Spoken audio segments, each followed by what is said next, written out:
America's #1 national television program on Asia. Southeast Asia's tropical climate supports one of the most fertile environments in the world.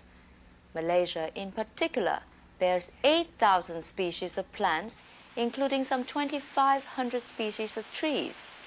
But ironically, the most economically important tree in Malaysia, the rubber tree, is an import. Today, this weeping tree has grown into a massive plantation industry covering 2 million hectares of land. Tonight, we'll visit one of these Malay plantations and the family that has been tapping the trees there for 7 generations. And we'll also go mining for tin, another of Malaysia's most important exports.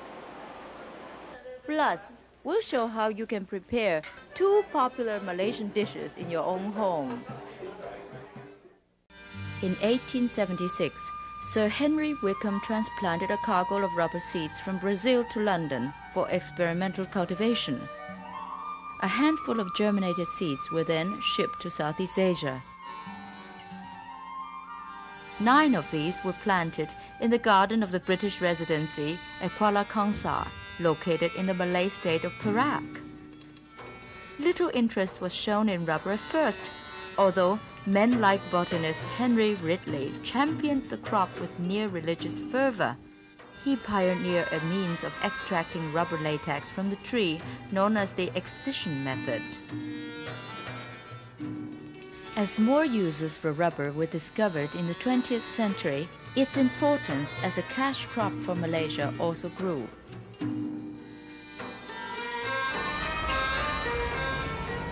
This tree was planted in 1877. It has survived to be the oldest rubber tree in Malaysia. Today, rubber is this country's most important crop, taking up 40% of the world's total output. Much of Malaysia's 2 million hectares of rubber can be found on large estates owned by various big companies. Each estate can cover well over 1,000 hectares. However, more than half of the country's rubber is cultivated on a smaller scale, on hundreds of privately owned plots of land called smallholdings. Mohammed Noor is a typical smallholder who owns just over 3 acres of land in a village near Kuala Kangsar. For the average rubber tapper, each workday starts early, usually around 5 in the morning. Today, Mohammed Noor is accompanied in his work by his aunt, also an experienced tapper.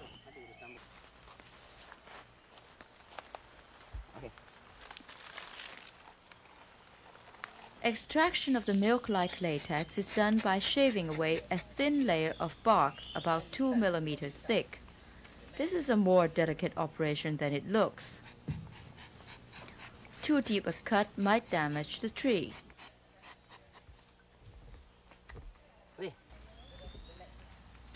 The latex oozes out slowly, dropping into a collecting cup attached to the base of the cutting panel.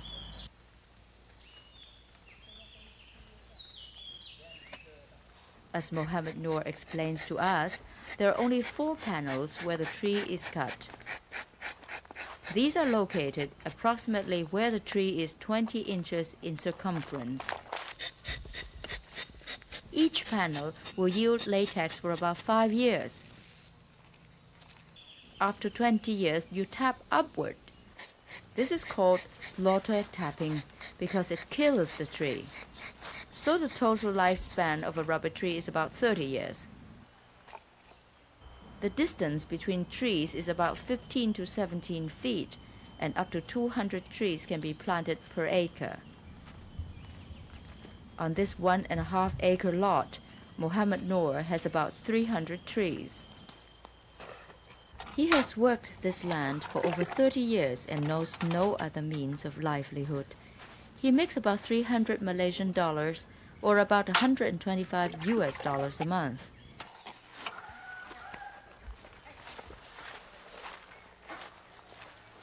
After 2 to 3 hours, the flow of latex will cease.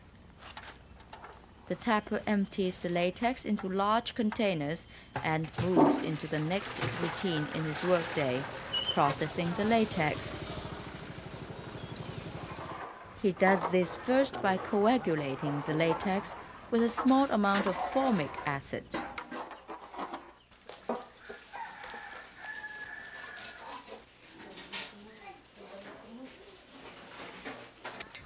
The resulting coagulum is passed through rollers and becomes a smooth white sheet.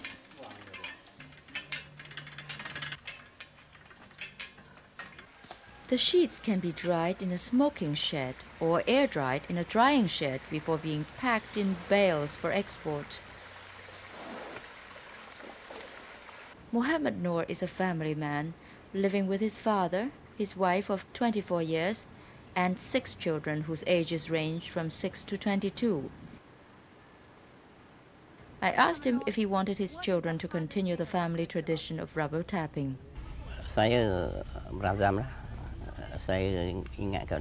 I don't want my children to be tappers because it is very hard work and it's not a steady source of income. We know that the recession is hitting the rubber industry. How does that affect you? Walaupun kita terjejas, tapi kita terpaksa juga mencari kerja lain untuk menambah pendapatan. The price of rubber is lower, but I have no other choice. I'll still continue to tap. Keadaan harga getah turun, kerja ini kita teruskan juga. In 1984, palm oil exceeded rubber for the first time as a source of external revenue for Malaysia. Recently, many estates have switched to cultivating oil palm and cocoa instead of rubber. However, because of their land size, smallholders have less option to diversify. It is up to the government to safeguard the financial interests of smallholders. The Malaysian rubber industry has gone through numerous booms and slumps, so although it is on the downslide now, the tide may turn again. In any case, men like Mohammed Noor will continue tapping rubber. And in his own simple, quiet way, he will continue to make a small but significant contribution to this mainstay of the Malaysian economy.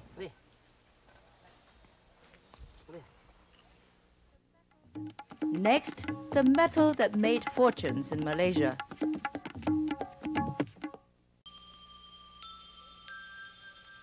Malaysia leads the world in the production of tin.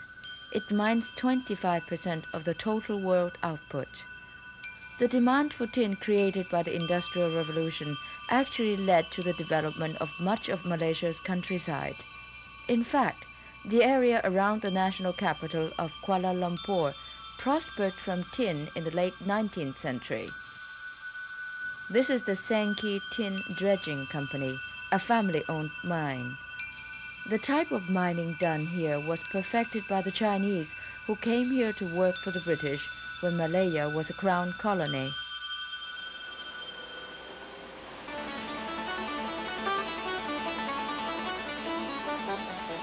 The first process involves these high-pressure hoses, which force water from the reservoir to upturn the earth.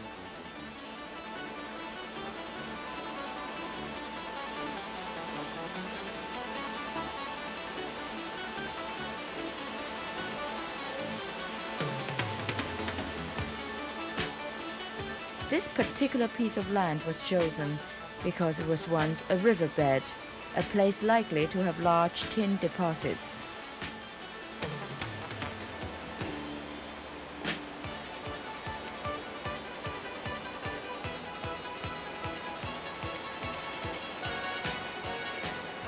The water forces the earth down a diesel pump, which breaks it up further, then sends it uphill for more processing.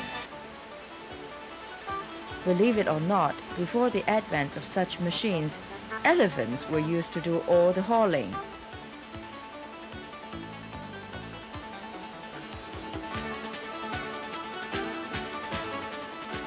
This family operation has 42 workers. For their 60-hour work week, they are paid 600 to 700 Malaysian dollars per month, plus 3 free meals per day.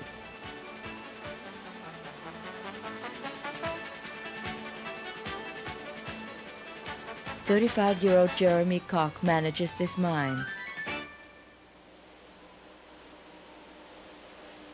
He has a degree in mining engineering from the School of Mines in Cornwall, England. He took us up the hill where a rotating screen filters rocks and pebbles from the earth that's been pumped up.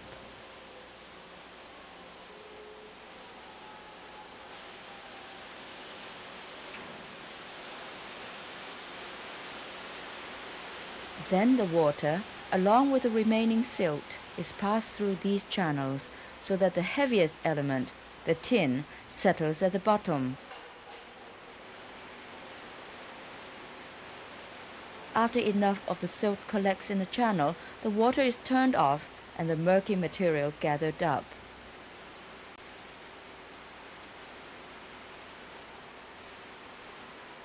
This looks like very dark sand, but this is the stuff that has made fortunes for many in Malaysia, the tin. These large buckets are the final product from the Sangki mine.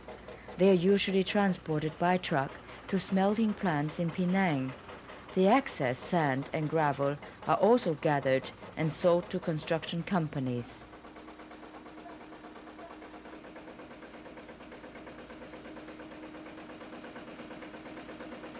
There is also another way in which tin is mined. You may be surprised to know that this is a man-made lake, 3,000 feet long and 100 feet deep. The land was flooded for the specific purpose of mining tin. This building is the center of the largest tin dredging company in the world, the Rubber.Tin company.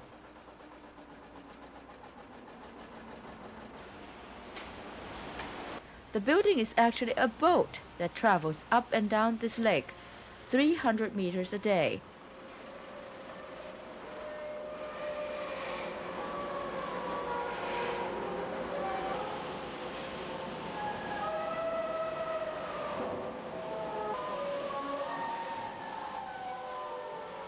Inside, this chain of buckets pulls the water, sand, and gravel up from below.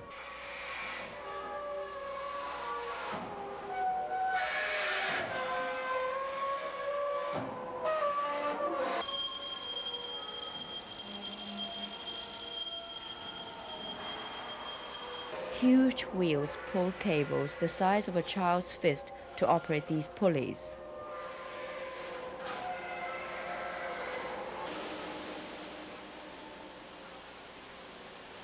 Giant drums press the sand and water, straining it further.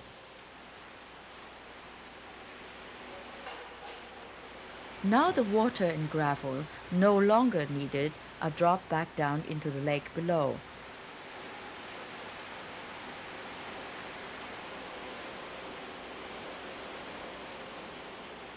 And the tin flows into these channels or sluices.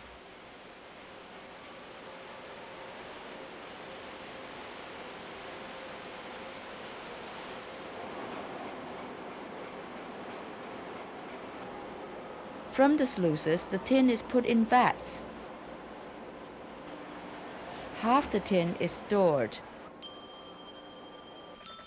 The other half is sent out by boat. And then by truck to Penang for smelting.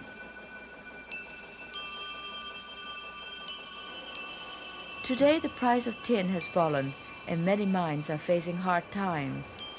Like the Sangki mine, many now stockpile their tin and try to make some money from selling byproducts like gravel and sand. The tin miners here are biding their time, hoping that the glory days will return once again and tin will once more be a pride of the Malaysian economy.